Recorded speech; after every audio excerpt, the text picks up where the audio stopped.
Good afternoon, everyone. Happy November 1st here. We actually have been doing these daily around the clock. Apparently, we've been doing these updates every day, actually, now instead of every week. We're trying to track things, see how things have been going. And here's what the updates have been going through. So, or like Toronto, Peel, and Okay, so here we are with plans of a Friday protest. I was just listening to school boards need to decide now how that's going to impact classes. For some, it's going to mean closing. Both the TDSB and the TCDSB say they will close Friday if CUPE workers don't show up.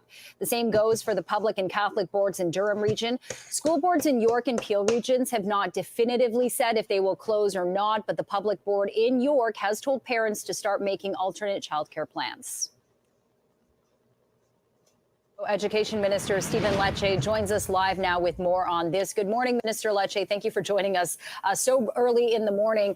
Yesterday, CUPE members and the president, Fred Hahn, said that this was the nuclear option that you were imposing, taking away their right to collectively bargain.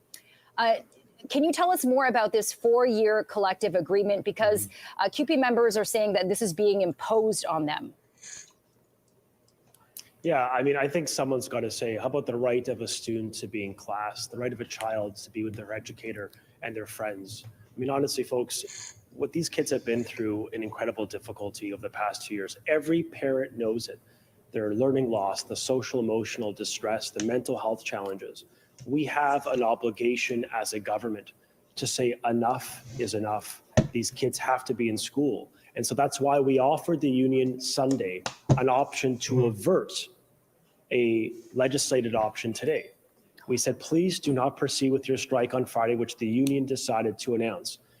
In terms of avoiding that strike, we suggested it'd be better to take the option where we increased our offer. And to your question, we provided a 4-year deal, 2.5%, up to 2.5% over the course of that year, 10% overall, maintaining benefits, the best pension, and 131 days of sick leave.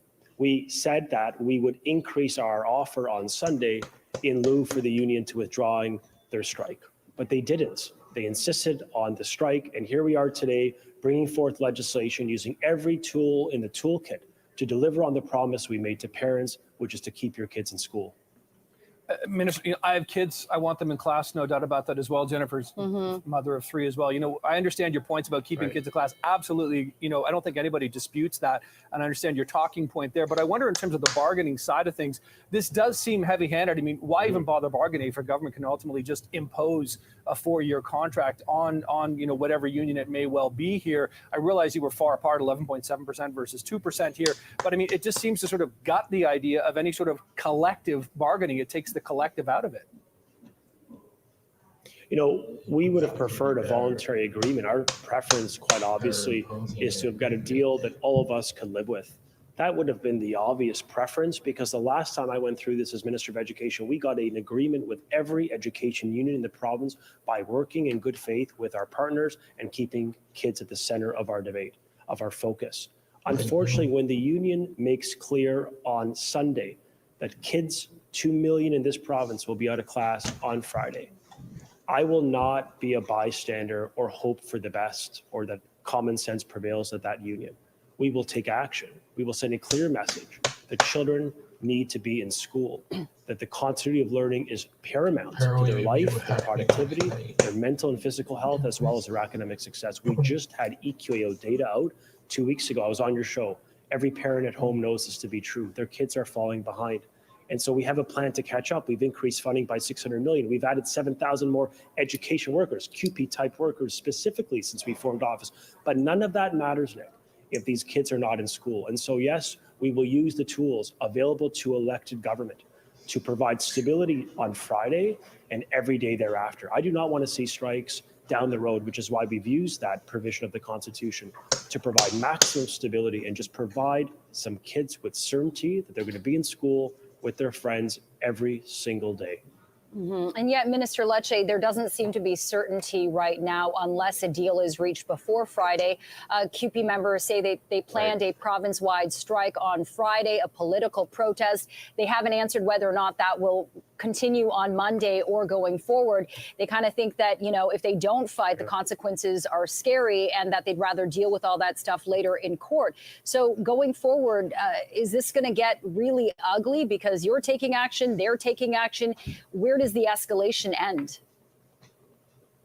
Yeah.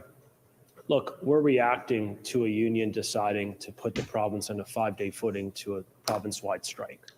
I frankly, I don't want to be here this morning in the legislature. I don't want to be, I didn't want to introduce legislation either. Our clear preference was a voluntary collective agreement that we all could live with. But the union said, no, we will proceed with the strike. And the government is saying enough is enough. The kids have paid a price.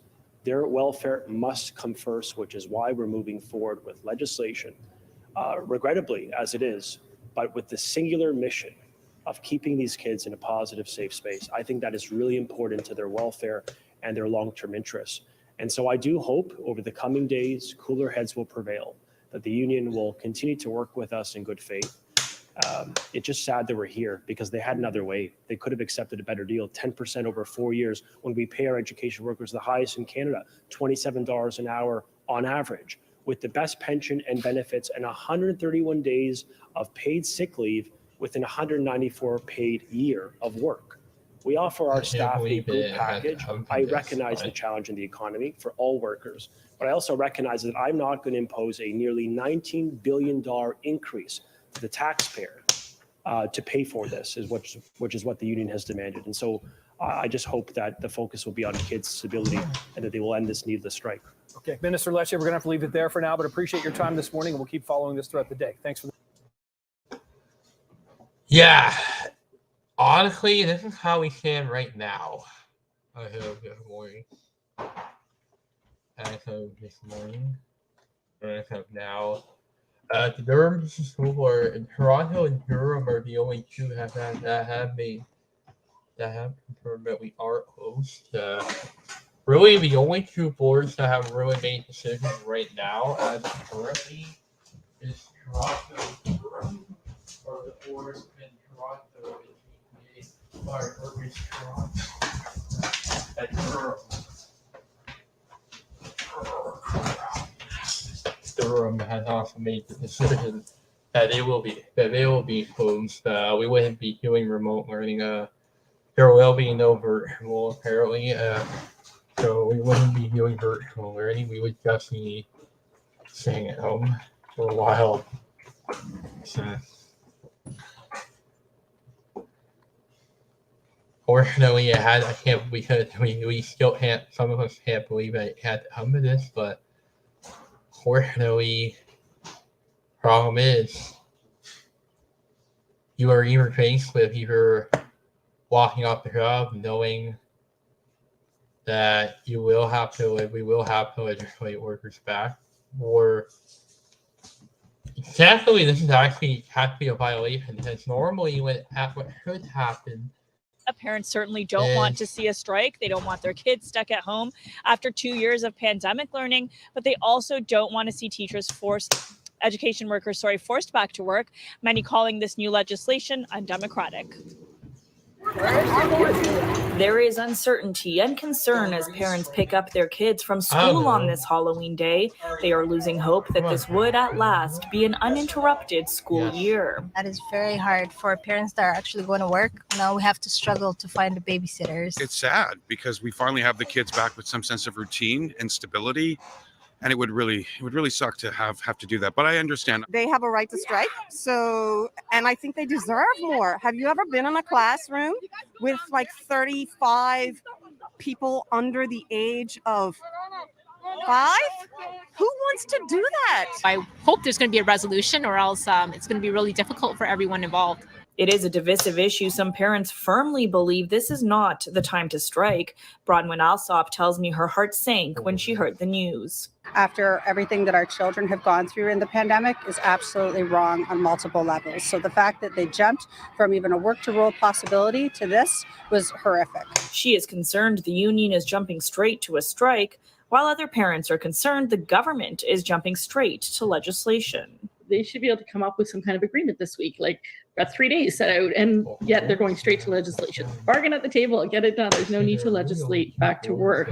4 major parent groups, including the Ontario Parent Action Network, have banded together in support of education workers and have co-authored a letter to the Premier and Education Minister. It has been signed by nearly 3,000 Ontario parents. We all feel that this is really unfair, that Ford and Lecce are behaving like bullies. In this era of intense inflation, everybody deserves a decent wage. Meanwhile, other education unions are concerned this is a signal for what's to come as they continue their negotiations with the Ford government. ETFO represents more than 80,000 elementary school teachers. They stepped away from the bargaining table today.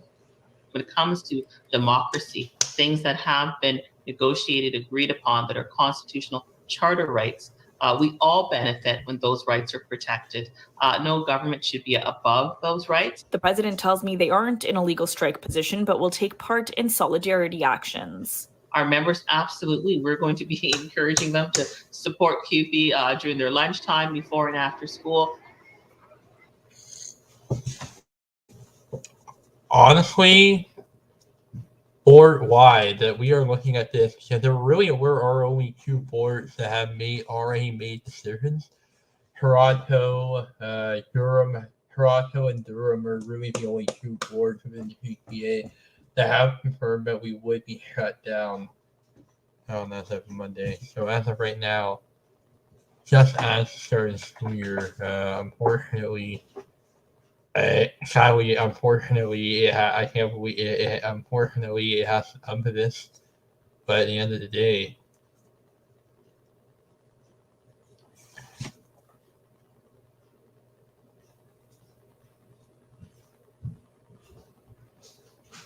well, the only board right now that have me.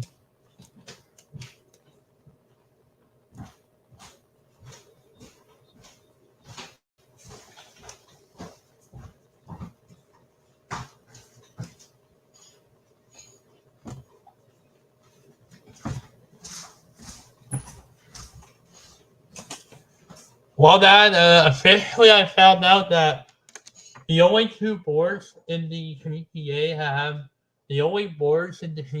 that have closed, that have made the decision to close schools in the event of a strike, would be Toronto and Durham right now.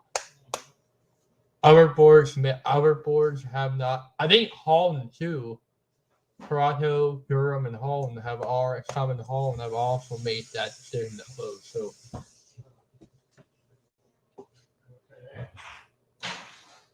that meaning we have no other options. We only have a few options left.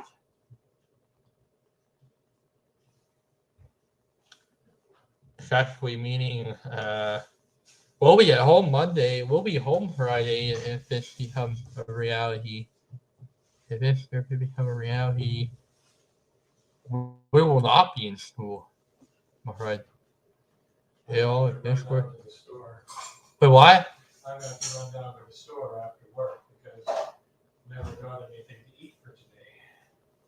What do you want for dinner tonight? Well, I was probably just going to do something simple like pork chops. Well, I can actually run down there right now. I can run down there myself. No, it's okay,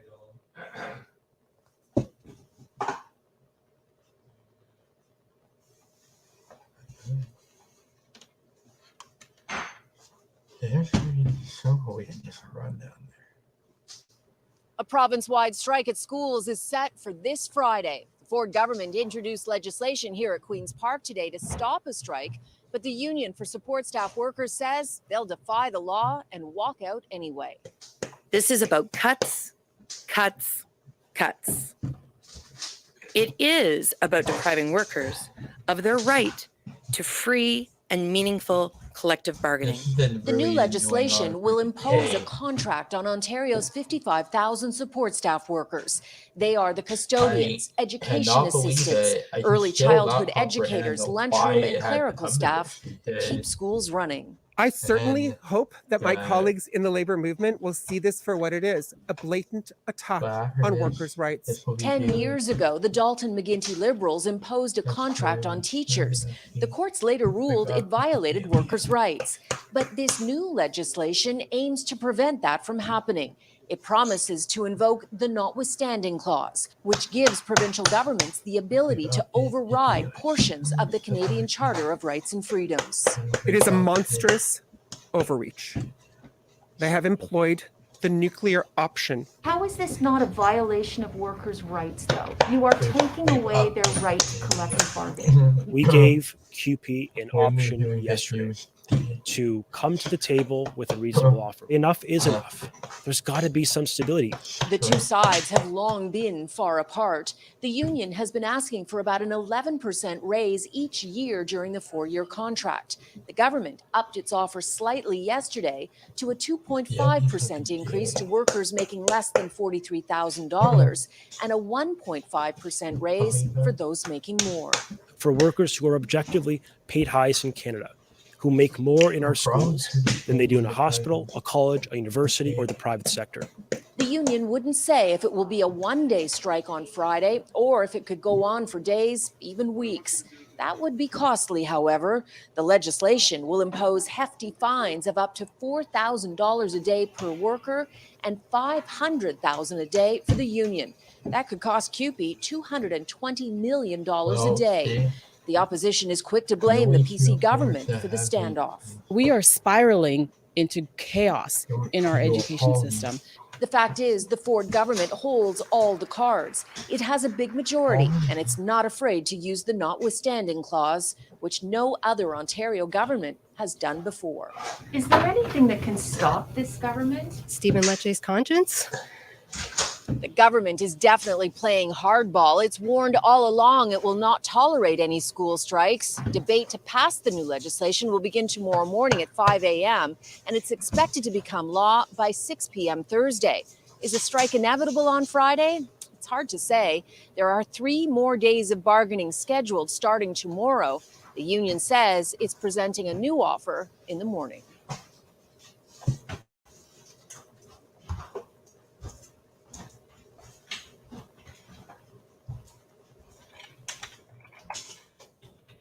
Well, let's say this, that we're not going to really be in class if this happens Monday. We were actually all wondering about that. Will we be in class if this happens? But I guess we wouldn't be at this point.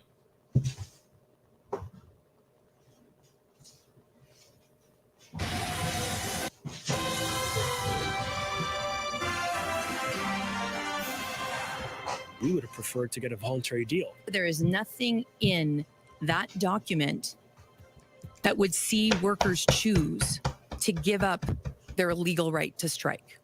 The standoff and the looming disruption for families as the province and its education workers once again struggle to find common ground. Good evening. We'll get to that story in just a moment, but we begin with a developing situation in Scarborough right now and a shooting near a school at Markham and Ellesmere. One person is dead. Another is fighting for their life in hospital. CTV's Beth McDonnell is at the scene tonight and joins us live with the latest. Beth. Michelle, I can tell you that police say the 2 people who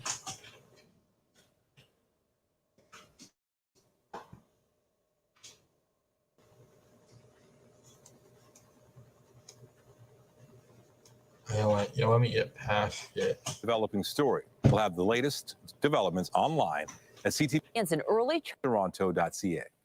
In just 4 days, thousands of assistants, custodians, and early childhood educators are expected to hold a province-wide protest. The demonstration, a response to back-to-work legislation tabled today by the Ford government. Whether a deal can be reached before then is unclear, leaving parents and children wondering what's next.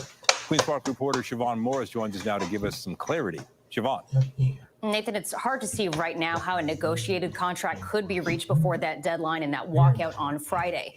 CUPE says it's ready to unveil a new proposal for wages tomorrow, but the government has already closed the door on more talks.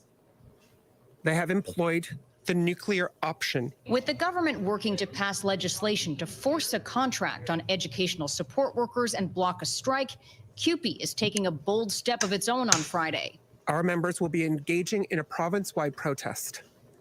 That means no CUPE education worker will be at work. Some school boards have already said if CUPE members aren't on the job, schools can't open.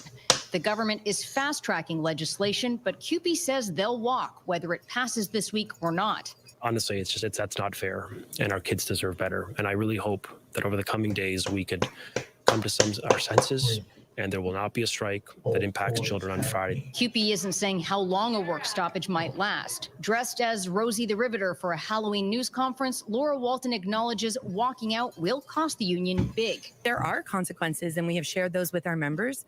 I think there's also consequences for not fighting.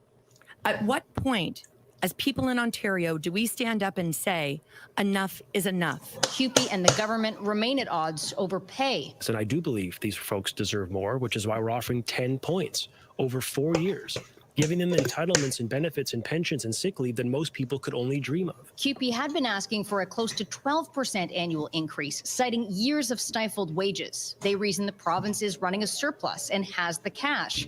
CUPE was preparing a revised ask, but the government won't hear it. There needs to be a clear move by this government not to legislate, but to work with families, to work with students, and to work with education workers. The education minister maintains the government had no choice but to turn to legislation.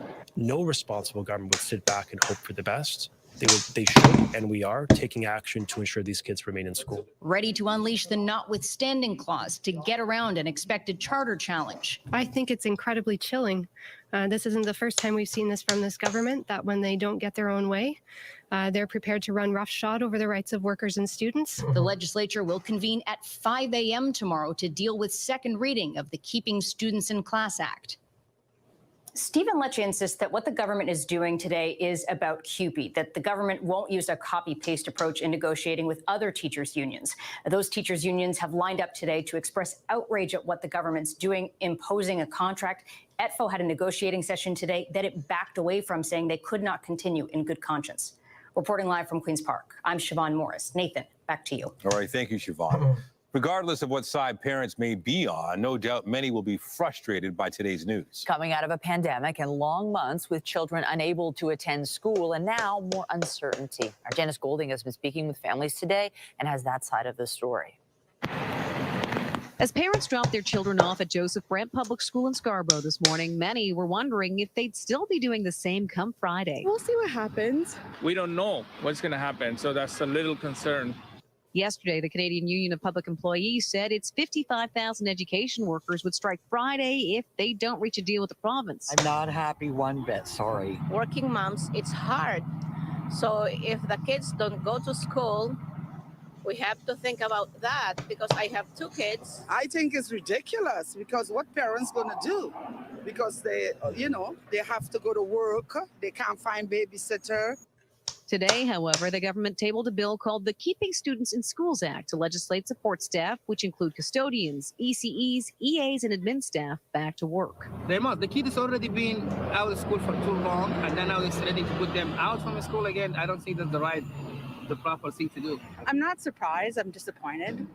But it seems to be the theme of the government of pushing through their agenda. I think that's a great thing. If they can go back to work, that's where they should be. Kids need school. Mixed reaction from parents on the street, but solidarity from 4 major parent groups in the province who co-authored a letter to the Premier and Education Minister to back the workers' demands, a letter already signed by more than 3,000 parents. This isn't fair, and Ford and Minister Lecce are acting like bullies. We're parents and we're workers too, and we support the right to collective bargaining. Meanwhile, CUPE's president says bill or no bill, support staff will walk off the job on Friday to take a stand for public education. And union officials say it remains to be seen if the job action will last longer than a day. No, that's not okay. it'd be tough for us. No, of course we're supporting the workers. We want them to get what's fair for that. I just want my kids in school. It's important.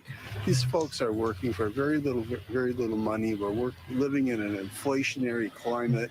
I don't know how people are putting groceries in front of their families. The cost of job action would be steep. Education workers could be fined $4,000 apiece, while the union could be fined $500,000, bringing the daily cost for strike action to more than $220 million. Janice Golding, CTV News. Feeling low about your finances these days? You're not alone. All right. Okay. Yeah, where are we at?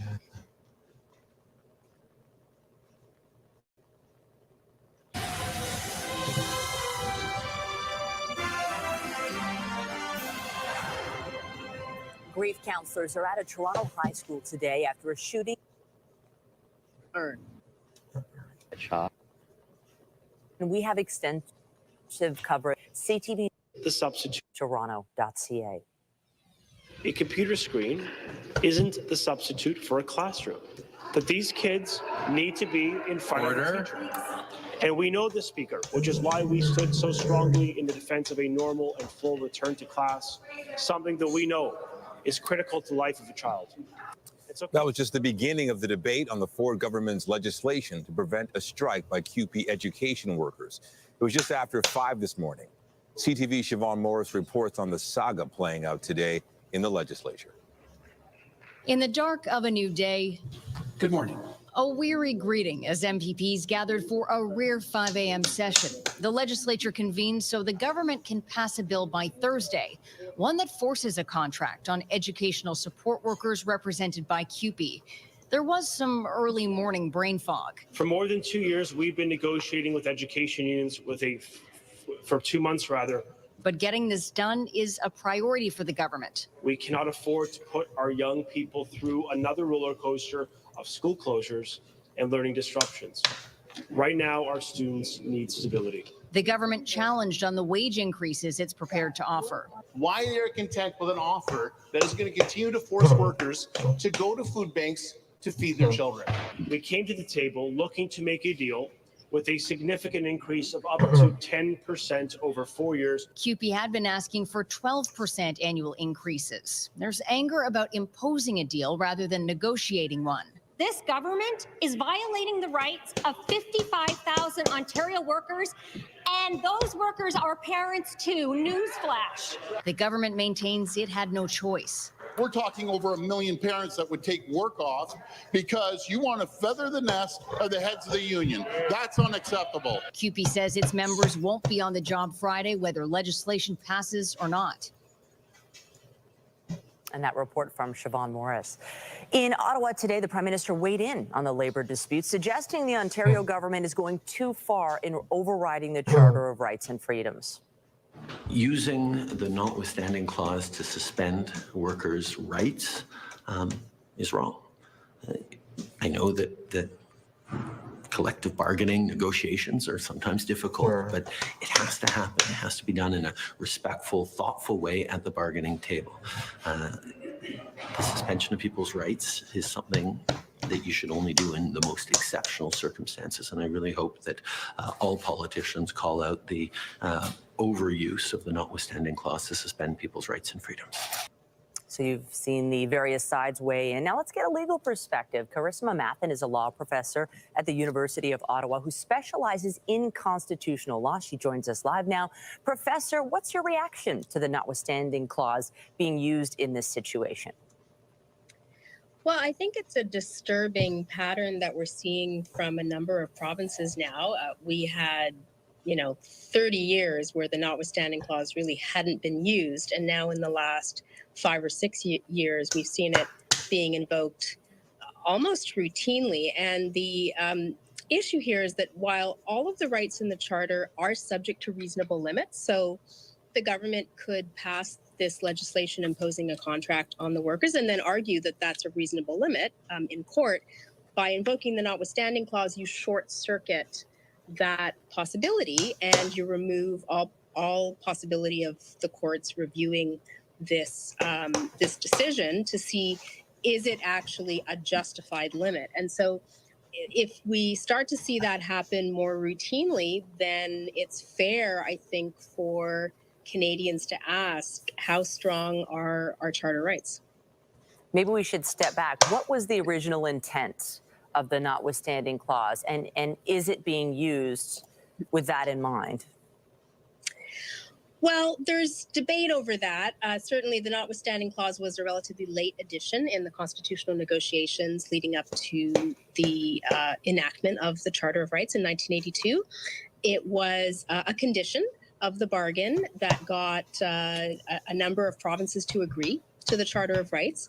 But I think it is fair to say that the idea was that it would be used in really quite extraordinary circumstances, because of course it does in effect suspend the application or the enjoyment of charter rights, which are constitutionally guaranteed to everyone in Canada.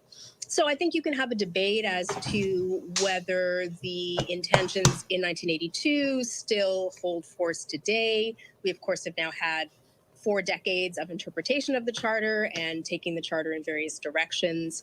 But certainly the idea that you would just start to invoke it almost as a matter of course and not really be prepared to defend why a decision you take, while it might infringe a charter right, is a reasonable violation of that. I think that's the aspect of the conversation that really is taken off the table by the use of the notwithstanding clause in this preemptive way. Well, since we have you and with your legal background and understanding, I would love to get your take. The unions, even the Prime Minister, thinking that this action by the Ford government is egregious. Do you think it strips workers of their fundamental rights and freedoms? There's no question. I mean, by definition, when you use the notwithstanding clause, you are taking charter rights off the table for a period of 5 years. So that's another really important part of the equation. The government is saying that it's reacting to an immediate need. I think everyone can agree that kids have been really negatively affected by the loss of education in the last few years, and that we do have we're in a critical situation right now. But this takes the right off the table for quite a long period of time. And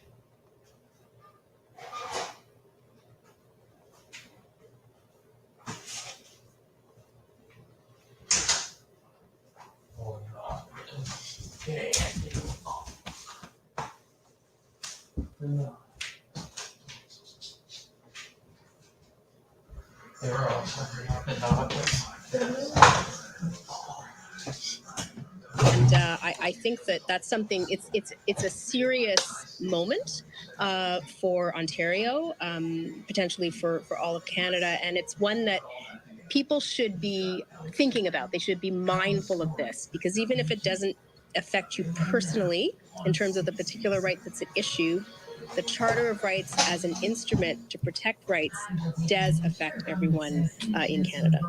Might the union have a course of action here to fight back against this? I mean, they're planning to, regardless of this legislation, walk out and face really hefty fines there. Is there anything they can do about it, or the way it's set up, they can't?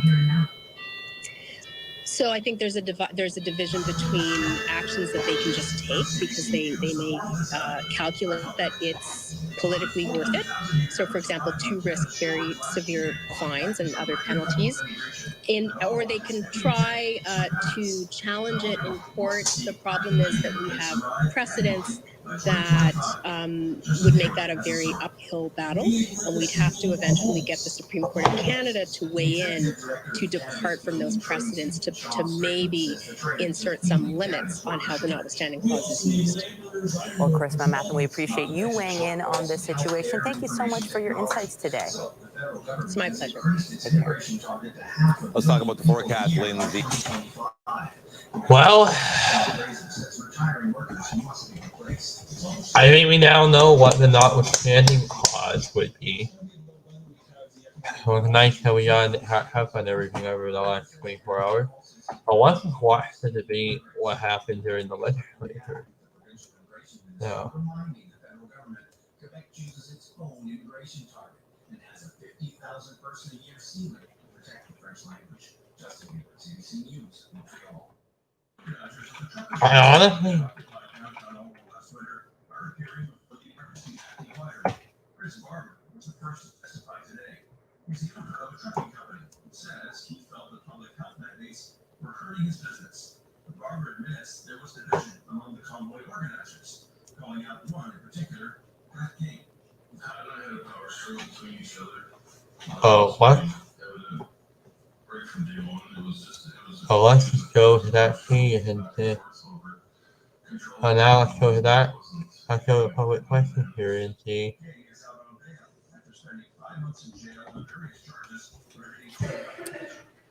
It is now time for oral questions. I recognize the member for Davenport.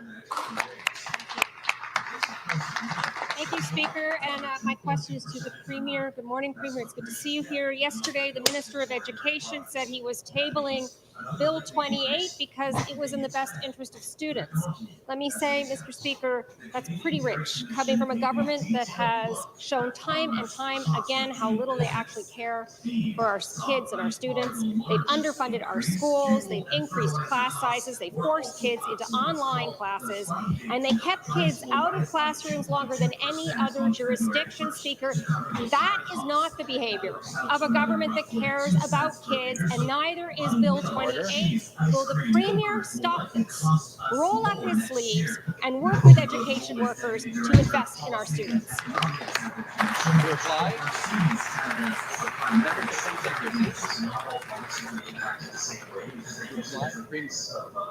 Well, Mr. Speaker, we're making sure that the students stay in class. I'm going to repeat that. We're going to stay in class. We want parents to know that we're doing everything we can to make sure students don't miss one single day in class. And we've been at the table and we put a very fair offer, and the union continues to charge ahead with a strike action that would affect this province this Friday. That means there'd be 2 million students sitting at home. Probably 1 million parents would be taking work off, Mr. Speaker. I want to be clear. We will never, ever waver from our position that students remain in the class, catching up with their learning, surrounded by friends with a full school experience, including extracurricular activities. Speaker, well, it's good to hear the Premier finally get allowed to speak by his government there. I gotta tell you, Friday, kids are going to be out of school in many parts of this province because your government is going to disrupt that. Ontarians want to know why this Premier is not standing up for the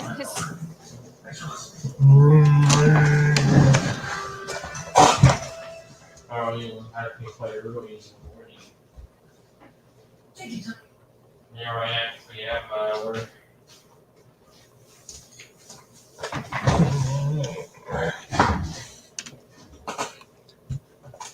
custodians and the maintenance workers keeping our schools clean and safe, or the educational assistants supporting our students with special needs, or the ECEs that are teaching our littlest kids. Speaker, this government, they have all the power and the privilege. All these workers have is their union and their right to bargain collectively. It is not too late. Fix the mess you're making today. Will the Premier speak up and stop this bill?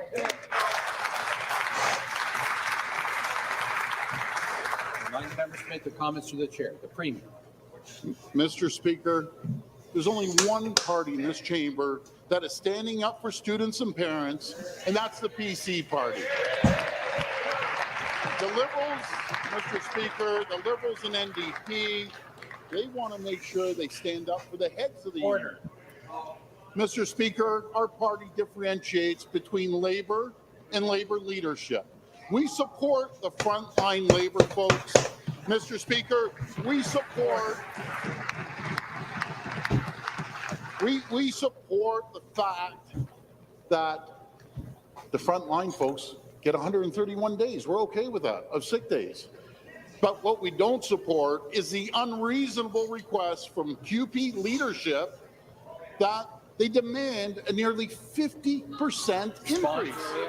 A 50% increase. Mr. Speaker, the union refuses to withdraw their strike notice even after we put forward a very generous offer. We've already... Thank you. Thank you. Thank you. The final supplementary. Speaker, this government, and back to the Premier, this government is violating the rights of 55,000 Ontario workers, and those workers are parents too. Newsflash. Bill 28 is going to hurt them, and it's going to hurt their families. There is no notwithstanding clause for workers who can't afford to pay their bills. The Premier is forcing these workers to accept a shameful deal while they starve our classrooms, and they're sitting on billions of education dollars at the same time.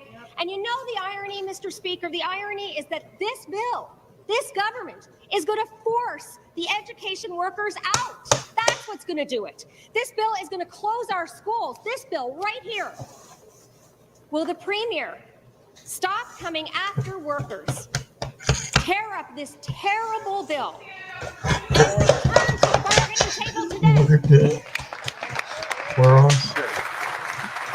The Premier. Mr. Speaker, I ask the opposition, stop attacking and going after our students, stop going after our parents, stop going after the 2 million students that want to be in the classroom. Yeah, you stop too, Ford.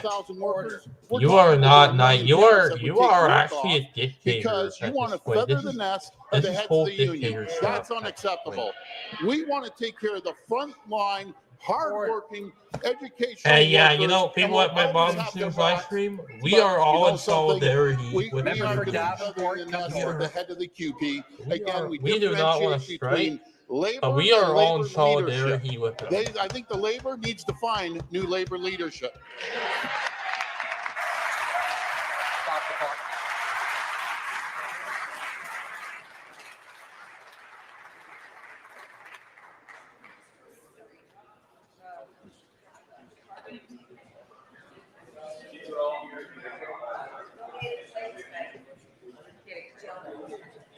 I realize members care passionately and deeply about this issue.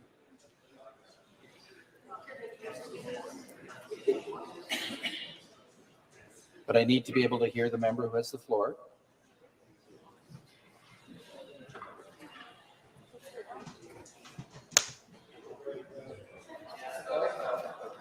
And I'll ask the House to come to order. Start the clock. The next question. Leader of Her Majesty's Loyal Opposition, His Majesty's Loyal Opposition. Thank you, Speaker. Speaker, my question to the Premier. But before I ask, I'll just assure the Premier that the members of those unions who are providing our children the support today, they want what has been put forward. And any suggestion that their wishes aren't being represented is simply not accurate. Speaker, education workers are critical to our schools. They're the librarians who help our kids develop a love of reading. They're the educational assistants who go above and beyond to help those children who are dealing with disabilities. They're the secretaries who keep our schools running. But instead of valuing these workers and paying them a fair wage, listening to what they want and actually meeting them at a fair point, the government is determined to drive them right out of our schools. Why does the government have such a hard time recognizing the important role education workers play in our schools? Minister of Education. Thank you, Speaker. While the NDP and the Liberals sit on the sidelines, this government will stand up for students and keep them in class. Honestly, if I was the Minister of Education, I would say no. I would ever impose contract? I would say no. I would actually stay at the table. Past few years. started with If I was strikes, Minister followed by a I would governor say, pandemic. We have a moral I obligation to ensure they are in school, in front of their teachers, I would say with no. their I would friends, actually go to learning the skills, table. not at home on a Friday or any day this school year. We've been very Negotiate. clear in our I would intention actually to stand up for negotiate students, for parents, and a ensure they're in good school faith. every day, Speaker. Get a deal. Supplementary question, the Leader of His Majesty's Loyal Opposition. Again to the Premier and Speaker, let's be clear, if this government cared about the children in our schools, they wouldn't beat up on the people who are looking after them.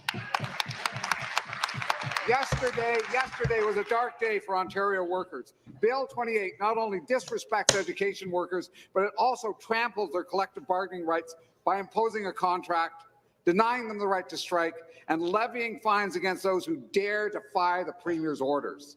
This government just says think the about my notwithstanding brothers. clause is massive Think about overreach. A clear message to workers that their concerns just They- don't matter. New New Democrats call on this government to reverse course, withdraw Bill 28, and return to the bargaining table to bargain in actual good faith. Will the government commit to doing that Just today? think about. Minister of Education. Mr. Speaker, the member's How many office can have it both ways. students Either just you that? support this strike My or you friends stand with this are government and among will them. vote for this bill and keep kids in the classroom. You are Pick making. a lane. The NDP wants to have it both ways, and they simply can't. They need to declare a clear position to the constituents in their ridings. Will they vote for this bill that provides stability for children, or they stand with this union on a strike that no one will tolerate in the province of Ontario? Final supplementary, the member for Nickel Belt. Bill 28 is intimidation, is bullying for education workers.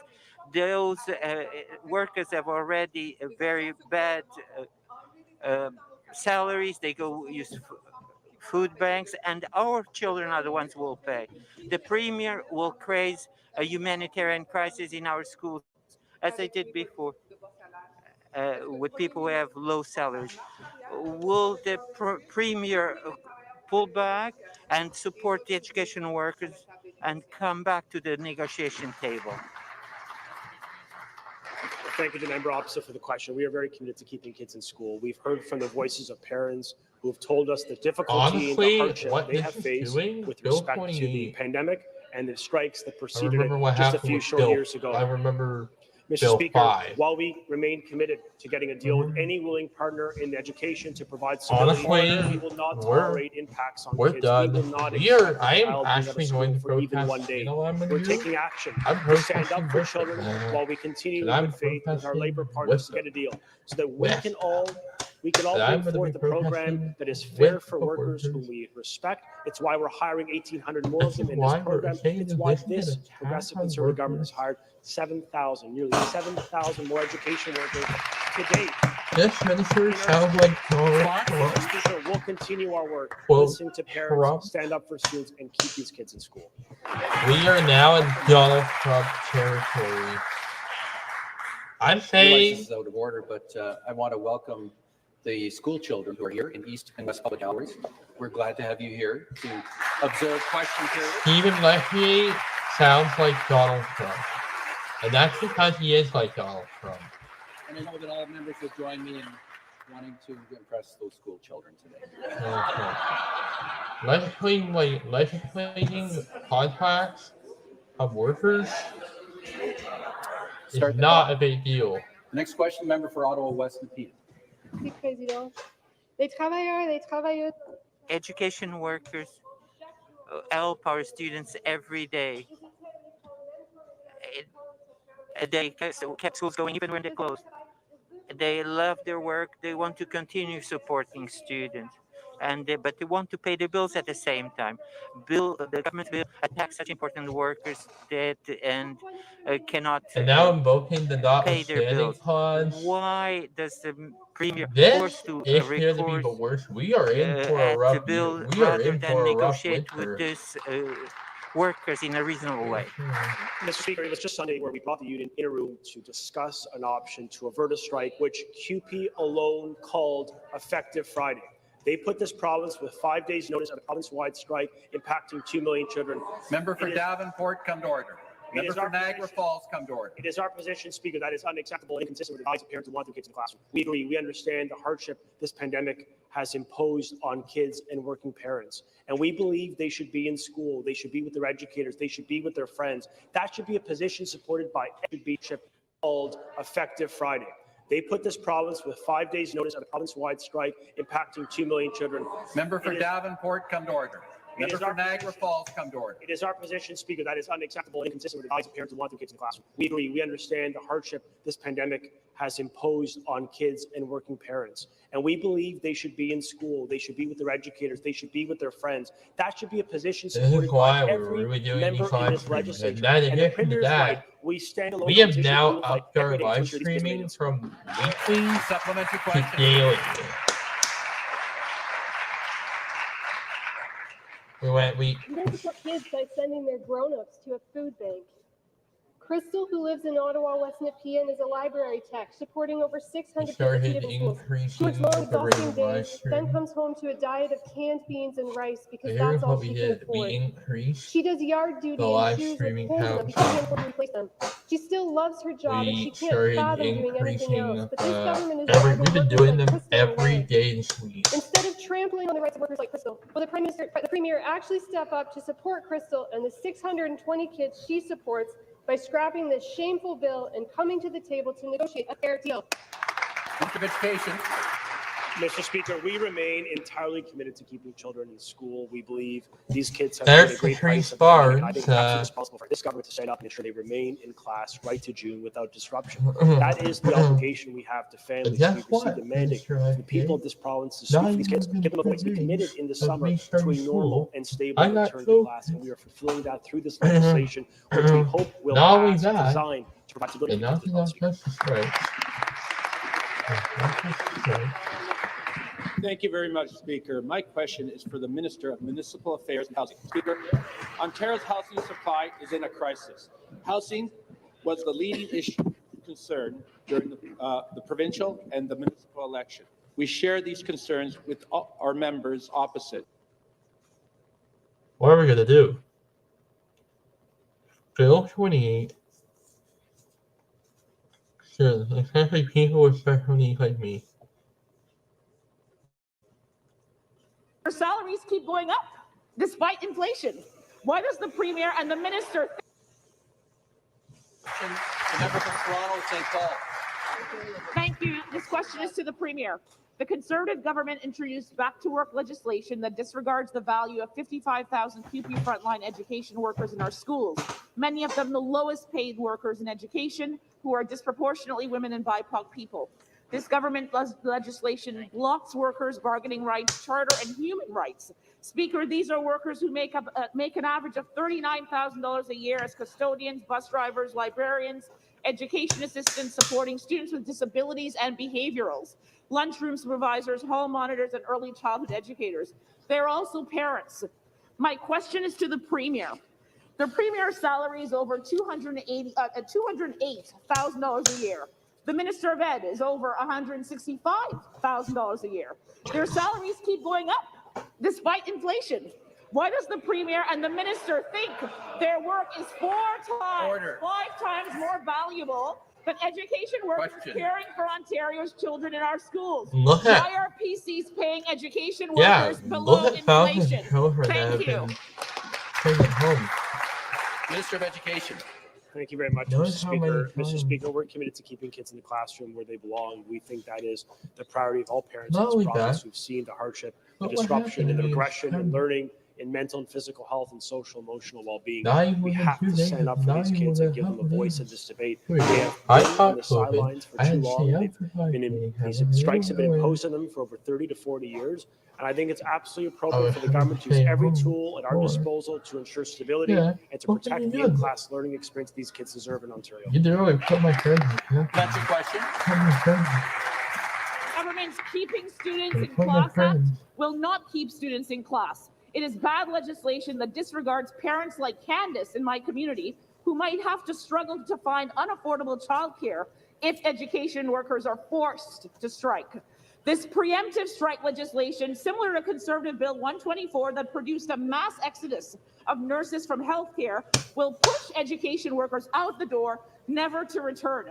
Speaker, you cannot keep students in class without the caring adults, the education workers who are the backbone of our education system, helping them every step of the way. My question is back to the Premier. Nice to see you today. Will you stop this attack on education workers? Get back to the bargaining table and honor our students, our future leaders, and education workers with a fair deal. 39K is not enough. Thank you. Remind members to please make their comments through the chair, not across the floor. That was directly reply, the Minister of Education. Thank you very much, Mr. Speaker. Mr. Speaker, we believe very strongly that children should be in school. I think this discussion, this debate, think of how many about friends that my salaries, friends benefits, are sick leave, really. and entitlements. Why don't we start talking about the impact to kids in this province?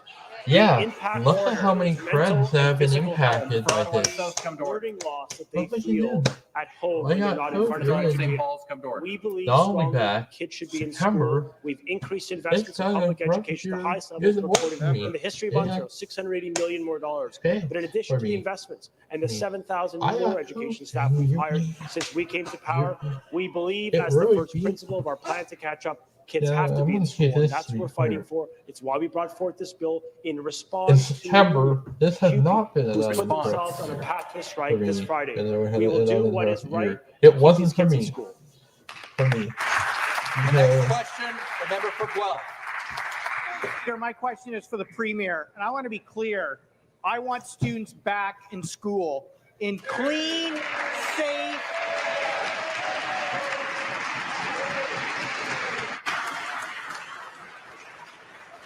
I'm saying Do I need to remind the House that I have to hear the member who has the floor?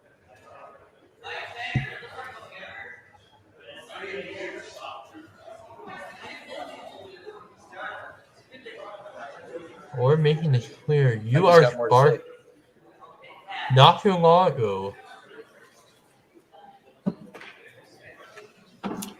And Start the clock. Member for Guelph. back in clean, safe classrooms in a stable, supportive learning environment. But Speaker, let's be clear. That will not happen if the government continues to attack the charter rights of the lowest paid education workers in this province. People trying to survive on $39,000 a year. It's challenging for workers to give students all they can when they're having to work second jobs and go to the food bank to even put food on the table. So, Speaker, we are experiencing the negative consequences of Bill 124, underpaying and disrespecting frontline healthcare workers in our healthcare system. So why would the government repeat the same mistakes in our education system? Minister of Education. Thank you very much, Mr. I'm Speaker. saying this to be very Standing clear up to to the ensure kids remain minister. in school. Mr. You Speaker, I do will note to the never. member I'm opposite saying that, this. You education never workers in do this that. country Like you here in Ontario never are do paid that. the I highest, will. $27 an hour. We will never They do have that. benefits. They have the best pension. They have 131 paid sick days, part of their sick leave. And as you know, Speaker, we continue to provide more investment in schools, more staffing, part of this contract as proposed, 1,800 more workers to ensure our kids are better supported. What we will not accept is the idea of children being out of class for even one more day. They have paid the price of this pandemic, and we have a responsibility Opposition, come to order. to ensure they stay in school in front of their educators, learning the skills they need to succeed in this economy, Speaker. The supplementary question. Speaker, Bill 28 doesn't work for workers, doesn't work for students. If the government was serious about standing up for students, they would stand up for the people who care for those students. They would stand up for the people who go in each and every day at very low pay to ensure that our schools are safe, they're clean, that our students have extra education support. So I want to say to the parents of this province, if you want your students to be in safe, stable classrooms with good learning environments, then the government needs to negotiate fair wages with the lowest paid workers. So my question, Speaker, to the minister is, why is the government refusing to negotiate in a reasonable, fair way with low-paid education workers asking for a few extra dollars an hour to be able to Question. pay the bills? Minister of Education. Speaker, it is neither reasonable or fair to announce a strike on Friday when children have already been out of class, they've already been dealing with the pandemic and the strikes before that. That is unfair to children. And we believe in our judgment that kids should be in school. They should be in a stable, safe environment, supported by their staff and with their friends. That's why, Speaker, we've increased investment in public education. Yeah, We've look at offered the a better healthcare deal system, with guys. 10% over 4 years while maintaining the benefits and pensions I spoke of earlier. We are doing this because Think we of want think to of get what's to been the deal. happening at It Pearson. requires the Think of union Pearson to withdraw the Airport. strike. Look It at our requires unions to healthcare bring system. forth a Look at reasonable Pearson offer, not a Airport, yearly and look what's 33% happening increase in in salary, Blue 50% increase in we compensation. don't You add have it all we don't up. have enough That is drivers. not You reasonable guys, to they are any driving observer. our We're going to education continue to work system hard and brings stand up for collapse. kids and keep them in school, Speaker. And we're now at Next question, member for Hastings, Lennox, and Addington. Think of how many Thank you, students that have to get bused every morning. Like me. Dedication to our children is absolutely immense. For 29 years, Daniel's kept our schools clean and safe for students and for staff. Speaker, unfortunately, his child has type 1 diabetes, and that requires medication and medical supplies. And covering the cost of those necessary medical supplies is a huge struggle for Daniel. Speaker, workers who are working 12 hours a day, 5 days a week, should be able to afford necessary medical expenses for their child. But Daniel said, and I quote, "Put yourself in our shoes. With the rising cost of living, would you be able to live off of our salary? This, Mr. Ford and Mr. Lecce, I'm quoting, means that as a father and a husband, I don't get to spend a lot of time at home." My question, Speaker, will the Premier scrap this harmful bill, finally acknowledge the lives and struggle of the education support workers that are hurting, and direct his minister to sit down and finally negotiate a fair deal? Minister of Education. Mr. Speaker, we are committed to keeping kids. Well, I want to class. say That ever is our since priority. That is what is driving 2012, this legislation. Is things why we're really here today, began were because a going well QP for has the decided on things Sunday began to going announce a downhill 5-day for strike. the education QP system. alone put themselves on this footing. After all, Speaker, it was QP who decided You'll to be pursue looking the at strike many mandate schools that even could be before the forced government to tabled close. our first Look offer at- in the summer. This was their intention all along, and it is regrettable we are here. We shouldn't be here. We should have had a voluntary deal signed on Sunday that preserves stability and offer a reasonable offer to the workers, 10% over 4 years, maintaining the benefits, the pensions, the sick leave, which we believe is competitive. Mr. Speaker, 11 days paid at 100% and 120 days at 90%, the only a program of its kind in the country, Speaker. Order. Mr. Speaker, our commitment is to preserve those benefits, to incent more of them to work, and to ensure they show up on Friday, because our kids are depending on them to Response? be there every day in this province.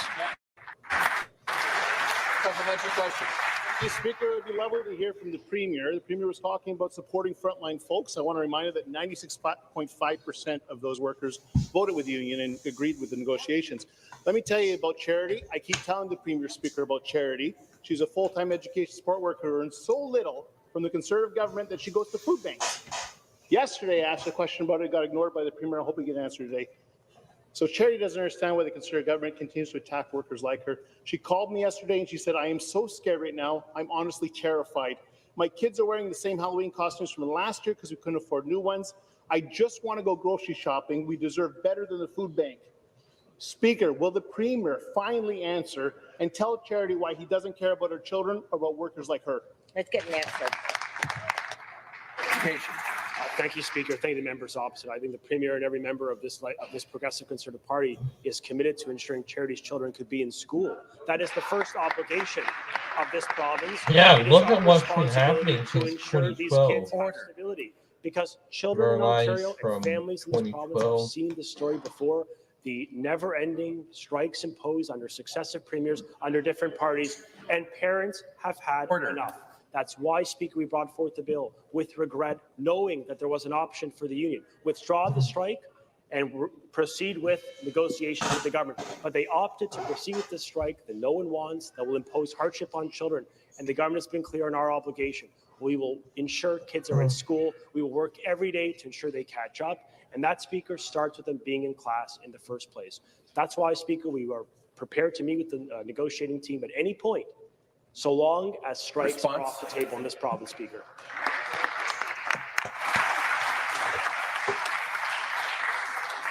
you very much. I recognize the member for, Newmarket Aurora. We already were here, so we'll open the next. Next question, member for Hastings, Lennox and Addington. Thank you, Mr. Speaker. My question is for the Minister of Infrastructure. Speaker, communities across Eastern Ontario have been ignored. Speaker, my question is for the Premier. Yesterday, this Premier and his government decided to take away bargaining rights of education workers who are amongst some of the lowest paid unionized workers in Ontario.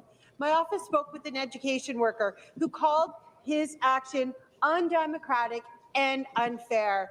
Speaker, why is the Premier and his government refusing to respect workers' rights and bargain a fair collective agreement? Yeah, look at how many Mr. schools. Speaker, Look at how many schools that could be affected by this.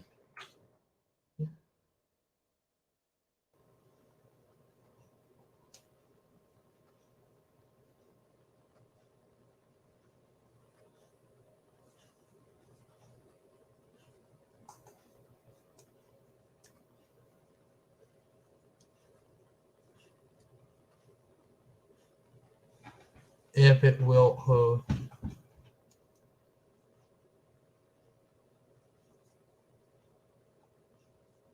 Well,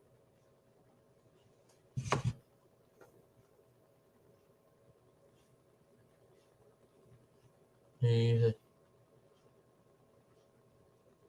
The DSP is instructing parents to prepare for all scenarios and price.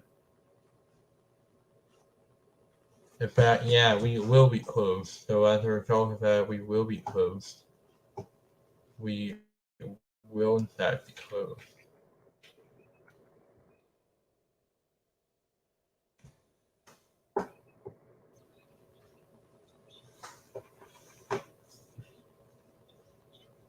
Durham has already in fact made the decision that they will close. So yeah, we will be shopping. We respect our workers, which is why we're increasing their pay every year over the course of this contract, 10% over 4 years, maintaining benefits, sick leave, and of course pensions, the gold standard in Canada. They are paid the highest in Canada, $27 an hour on average. We're increasing their pay. Yeah, We'll I'm continue to do so definitely because we know noticing they play a very critical few role in our curious schools. staff Part of our passing program is and to hire 1,800 getting more fewer education over workers the and roughly years. 1,900 more teachers. That's what we're doing because we know education quality is paramount. We know learning loss is real. Over We've the expanded years, it tutoring, has really $175 became a million. really big We've hired problem more over the staff. years. We've expanded training. Starting Mr. in Speaker, none of this really 2012, matters unless these kids are in class. That's why starting we in brought forth this 2018. legislation. Really, it's a last resort to ensure kids have the stability they deserve. Supplementary. Speaker, the last resort would have been bargaining until midnight on Thursday when this agreement was up on Friday. That would have been the last resort. Education workers in this province deserve better from this government. Investing in our In fact, they managed educational to deal with all workers unions. means investing in our children's This is futures. Because officially without them, our children are set up for failure. The education workers who are being disrespected by look at by there's this one government are the Pam. same workers who keep our schools clean and functioning properly. They need an environment that is safe. And without them, that can't happen. Why does this Premier think that it's not important to invest in our children's futures? Education. Mr. Speaker, we think it's important to stand up for students' futures, which is why we brought forth the bill today to keep them in school, because there's another threat of a strike that only one party made in this province, and that's the QP on Sunday when they announced a strike on Friday. Now, the member opposite suggests there's another way. Yes, of course, government could have, as the New Democrats have, I guess, officially tabled their position, not introduced legislation, hoped for the best on Thursday. And if the government of the day didn't acquiesce to a nearly 50% increase in compensation, there would have been a strike on Friday. How is that good for kids, for parents, and for the communities that depend on our publicly funded schools? We have done this as a last resort because, regrettably, the union wouldn't withdraw the strike on Friday. And we don't believe kids should be out of school. We believe these children have been through enough. And enough is enough, Speaker. Parents know this to be true. We're standing Response? up to provide the stability every child in this I province. want to say this. Nobody likes Next question. The member for Haldeman Norfolk. Thank you, Speaker. My question is for the Minister of Health. As we know, Ontario's healthcare system is in crisis. And to be fair, healthcare has been in disaster mode for a long time. But you are the government of the day, and it's up to you to fix it. Speaker, this government must restore respect by scrapping Bill 124, a bill that continues to gut our system of nurses. It's time to clean up surgical backlogs by setting up standalone centers. And I've spoken to many retired nurses who believe returning to a 2-year college nursing program would get more people. Neglected our seniors living in long-term care. The Liberals received countless reports. Comprehensive care plans and making referrals when required. That's just some of the things within their scope. Through this program, homes and requests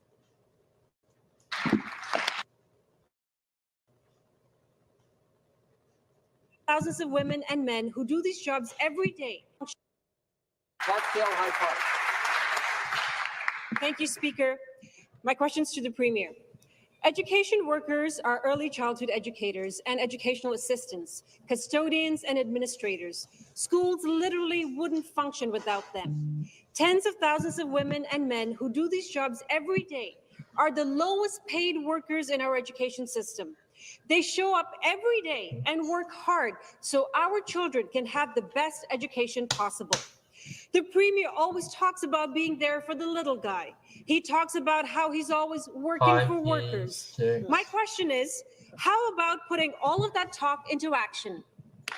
6, 7, 8, 9, 8.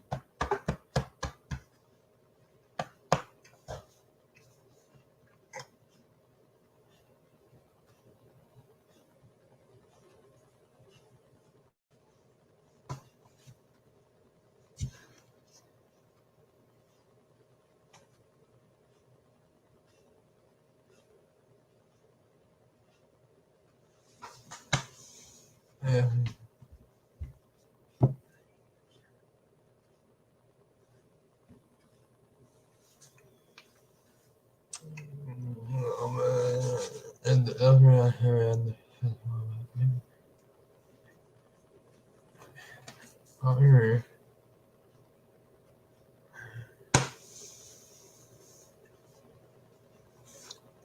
other members will write regardless.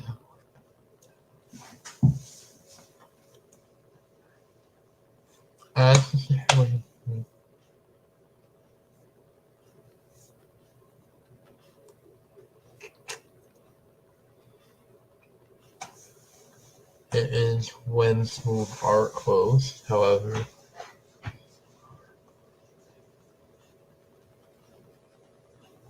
About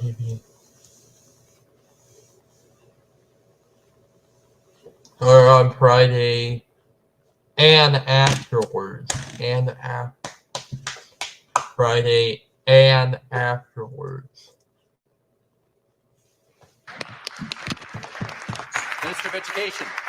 Mr. Speaker, we are acting to keep kids in school. It's why we brought forth a bill today to do that in response to CUPE's decision to strike on Friday, which we think is really regrettable and frankly unfair to these kids who've been through so much difficulty. Mr. Speaker, we do agree with the member that we value these workers. It's why in this contract we're suggesting and proposing up to 10% over 4 years, an increase in their pay and benefits, and maintaining their pension program and 131 days of sick leave. Mr. Speaker, we've done this deliberately because we recognize the critical role they play in our schools. We're going to be hiring 1,800 more education workers and up to 800 more teachers in our schools to support our kids. Mr. Speaker, while we increase funding and increase staffing in our schools, the first principle of helping these kids catch up really is that they got to be in school Friday and every day. That's why we brought this bill in reaction to CUPE's decision to strike, and we hope they will withdraw this needless and unfair strike on children and return to work with government to get a better deal, a better way that respects all players but keeps these kids in the classroom. Supplementary question. Back to the Premier. The previous Liberal government tried imposing contracts on workers before with Bill 115. The courts ruled that violated the chartered rights of teachers, and the government was required to pay over $200 million in penalties. We know what will happen after this government imposes contracts on education workers. They will be taken to court, which they will fight with tax dollars, and then they will lose and have to pay huge penalties. That's not fiscally responsible. Why is the Premier wasting tax dollars in the courts instead of paying education workers what they're worth? Now invoking the notwithstanding. Mr. Speaker, we're increasing investments in public education by $680 million. We've announced Ontario's plan to catch up, which has over $175 million of tutoring. We've increased staffing in the province of Ontario. No, it's in person. In fact, Mr. Speaker, small groups, under 5 on average in every school board in the province of Ontario. And we extended it next year, Speaker, because we think that is so critical, because learning loss is a root cause really created by disruption, by kids being out of school and impacted by pandemics or strikes or other difficulty. Mr. Speaker, we want to see none of that transpire. We want these kids to stay in school, to stay calm and focused on learning, and not be impacted by needless disruption when one puts their own interests ahead of the collective interests of kids. We are going to fight hard to keep kids in school, and we hope the members opposite will join us in supporting stability for all children in the province of Ontario. So it has been the dominant news. The member for Cambridge. Speaker, I'm pleased to welcome the egg farmers of Ontario who have joined us here today. Because of the sacrifice and hard work of nearly 500 egg farm families in Ontario, they provide Positions strategically throughout the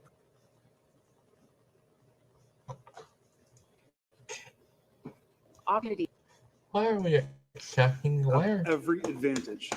Rather than enhancing young Ontarians' education through Knowing investment, that. this government is admitting failure and is changing the rules because they can't negotiate a fair deal. This government is teaching children that being Premier, a good society makes sure that kids have every advantage. Rather than enhancing young Ontarians' education through investment, this government is admitting failure and is changing the rules because they can't negotiate a fair deal. This government is teaching children that being fair is optional. What is this government thinking about their impact teaching children about ethics and values? This government wants to distract people from realizing they pay educational support workers around minimum wage. Minimum wages for those who look after our children. When will this government enhance education, listen to workers, and finally pay them what they're worth? Minister of Education. Mr. Speaker, yet again, another question without any concern for kids' strikes on Friday, which is really regrettable and frankly unacceptable to parents and to children across the country, across the province who want to see stability for their children. We believe kids should be in school. We've offered the union an off-ramp to avert a strike by meeting Sunday to withdraw the strike notice that will impact 2 million kids this Friday, but they rejected that. They continue on their path to strike, and that is really unfair to so many kids who've been through so much. And so, Speaker, we've brought forth legislation that is before the House. We encourage the member opposite to vote for it on the basis that children in London and in every region of this province deserve to be in class. Supplementary question. You know, it's no surprise, Speaker, well, my question is back to the Premier, that the Minister of Education really could not talk to the moral and ethical accountability of this government and not provide with fairness in negotiation. You know, they talk about their good business acumen, yet they can't negotiate. They can't close a deal. They have to bring a hammer when they don't actually need one. Children know when someone is being manipulative and unfair. They also know what it's like when someone is being a bully. Used to be a much vibrant. Listen to the front lines, the people who care for our children. As ECE Janet wrote to me, multiple class evacuations disrupt our days and our learning, and our school has 5 EAs running around with their heads chopped off through the whole school. The system is breaking. Staff can't afford to stay and will leave because of Lecce and Ford's decision to mandate legislation. Is this government going to keep strangling the education system through cuts, underfunding, neglect, or will they show that children are important by paying education support workers what they deserve and truly invest in public education? Yeah. Well, that will really all depend how long we be out. It'd be preferable if they would refer to ministers by their ministerial title or members by their riding. Response? Thank you very much, Mr. Speaker. We believe that kids in this province should be in school. We know it is in their best interest that they're there on Friday and every day throughout the school year without interruption. And we believe, as progressive conservatives, on behalf of the families we represent, that their kids should be in school without disruption. They should not have to be the casualty of a debate, nor should they have to stay home because of in this case, CUPE's desire to increase compensation by such an astronomical amount and not withdraw their decision to strike on Friday. That will affect millions of people, their working parents in our communities, and the most vulnerable among us. We have an obligation to them to work together to keep them in school. It's why we've offered the union a higher increase in compensation, 10% over 4 years. It's why we're going to hire more staff, support their benefits and their pensions. But the most important principle of our strategy, Speaker, is keeping. That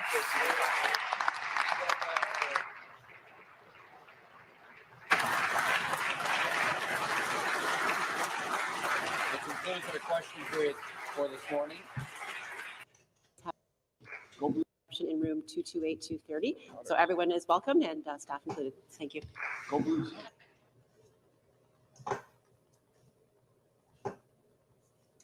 Look, hundreds of thousands of students. This is what would happen if it got away from us. Hundreds? You know what would happen if our education? Hundreds? Hundreds?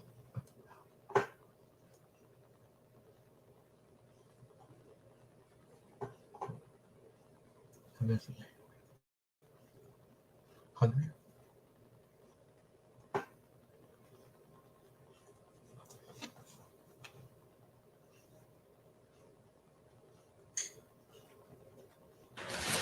It is now time for oral questions. I recognize the Leader of His Majesty's Loyal Opposition. Thank you, Speaker. Speaker, my question to the Premier. Yesterday, Ontario's lowest paid education workers, educational assistants, custodians, early childhood educators, told the government to get serious about negotiating a fair deal.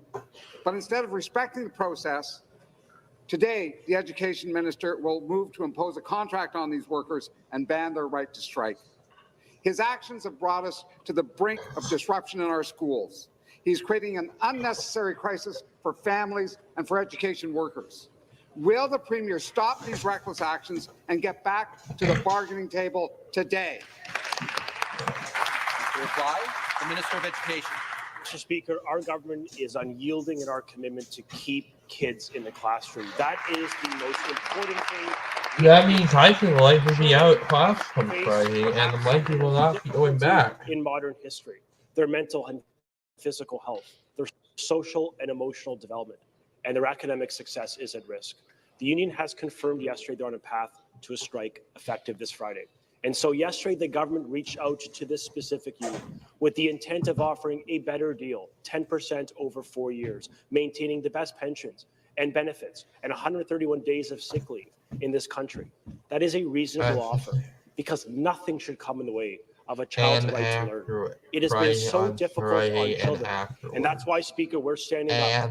We're making clear we will do everything possible to keep kids in the classroom. Supplementary question. Speaker, again to the Premier, it's this government that's getting in the way of making sure our schools are open and in good shape. Students deserve a government that invests in ensuring there are enough caring adults in schools, and our education workers deserve a decent wage. Education workers are integral to our schools, but because of chronically low wages, half have been forced to take a second job just to make ends meet, and a quarter have either cut back on purchasing food or have had to use a food bank. Does the Premier think it's acceptable to pay education workers so little that they have to rely on food banks? Minister of Education. Speaker, what is unacceptable is New Democrats and Liberals' support of a strike this Friday. Mr. Speaker, we believe children deserve to be in class. That's why, Speaker, we gave QP an opportunity yesterday. We presented a better deal. 10% over 4 years. did live The maintenance stream. of the best Actually been benefits and doing pension multiple sick live leave streams programs in on the this nation. topic Our now. workers do important work in our school. We value what they do. It's why, Speaker, we're We are offering an increase documenting every this single whole year over the issue. course Nicole, of their you program. nothing. We said to them yesterday, work with us, rescind your commitment to strike on Friday, and bargain to get a deal. They decided, Mr. Speaker, they decided that they're going to proceed with a strike on Friday, imposing further hardship on children who have faced unprecedented difficulty in this province. This government believes children should be in school, and we will stand up to ensure they remain there without disruption. Response? Order. The final supplementary. So again, to the Premier, I gather that hunger is acceptable. That's the one thing that we're going to let pass. Last year, the government posted a $2.1 billion surplus, and the Financial Accountability Office has projected that this government will run surpluses for the next 6 years, totaling about $25 billion. But at the bargaining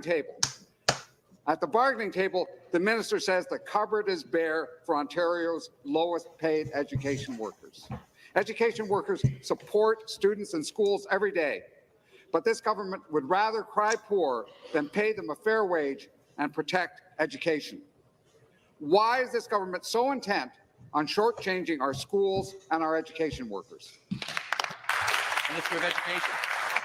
Mr. Speaker, we are committed to keeping children in class. What? How many We need a people that clear have to use commitment a to the people of this province that we will stand up and ensure kids are in school without We have been disruption right to June, documenting this and for nothing weeks. should get in the way of that And commitment. this Mr. is Speaker, the we most gave serious I want to say. I have never seen this happen. I say everybody trying to fight. That's what he's doing, pre-warning it. Martin this now we have Lisa and Martin.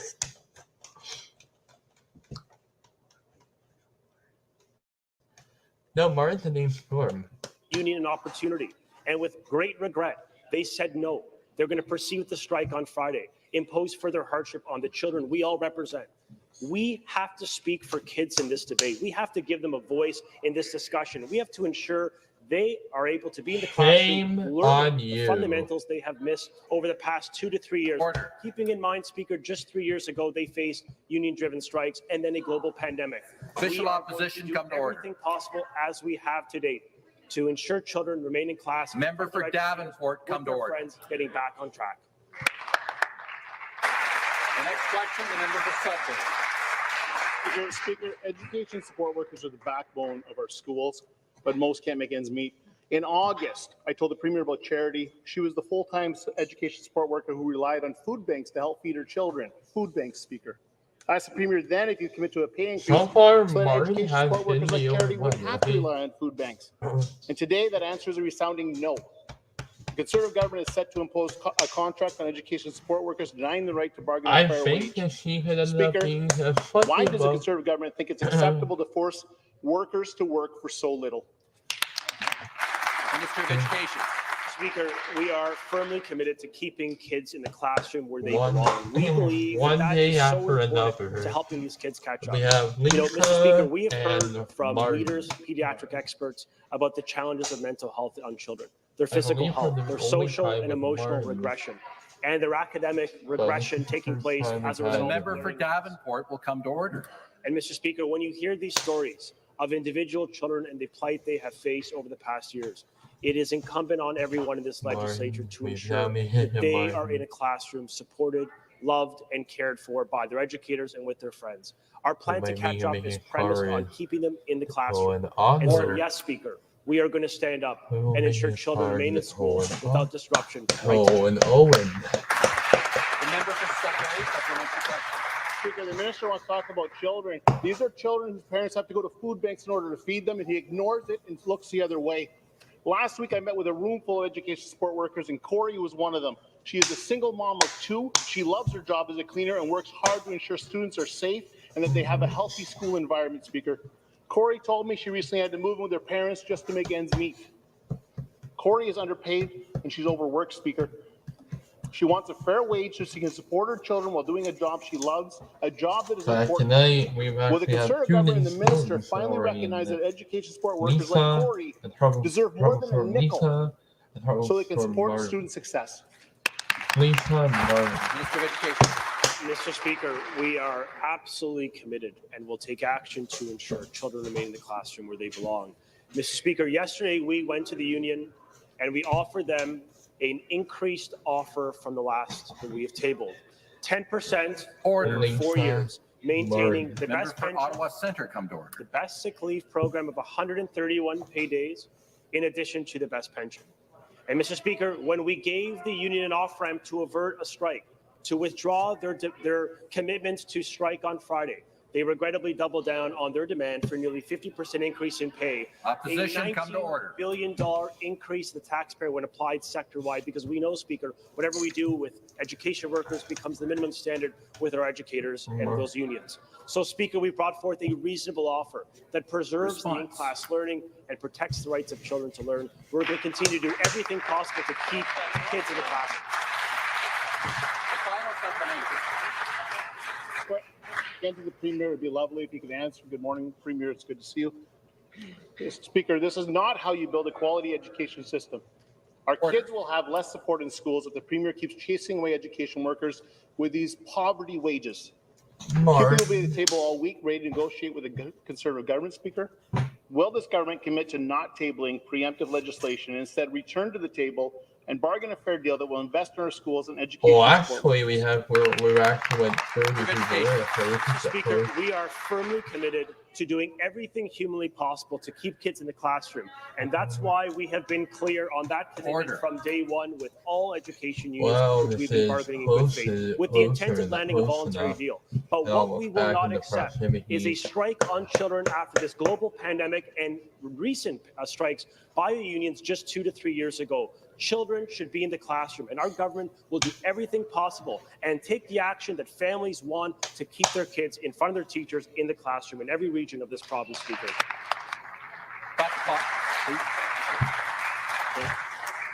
I'm going to ask the House to come to order, and I have to say this: if members continue to ignore my requests to come to order, I will move to warnings. No choice. And then we know what happens after that if I'm ignored. All right. For my requests to come to order, I will move to warnings. No choice. And then we know what happens after that if I'm ignored. If members continue to ignore my requests to come to order, I will move to warnings. No choice. And then we know what happens after that if I'm ignored. All right. Start the clock. The member for Waterloo. Thank you very much, Mr. Speaker. My question is to the Premier. Ambulance shortages have recently become a recurring which will take 610 shelter beds out of the system when the system is already oversubscribed. Bill 23 does nothing to house a single. That's Christine Wong-Tam. Yeah, I cannot remember he was a city councilor in Toronto. And other than that, today's news, we also have two named storms in the Atlantic. We now Lisa, and we also just got the most recent one, a new one, in fact, Martin. We've actually made it. This is the furthest we've actually been so far this year.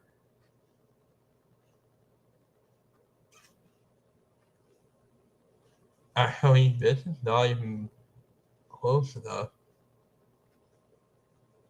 We got close enough by orb. I believe, yeah, Martin, despite that, this season overall has been active.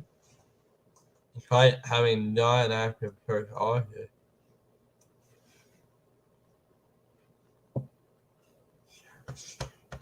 The name Martin, for Martin.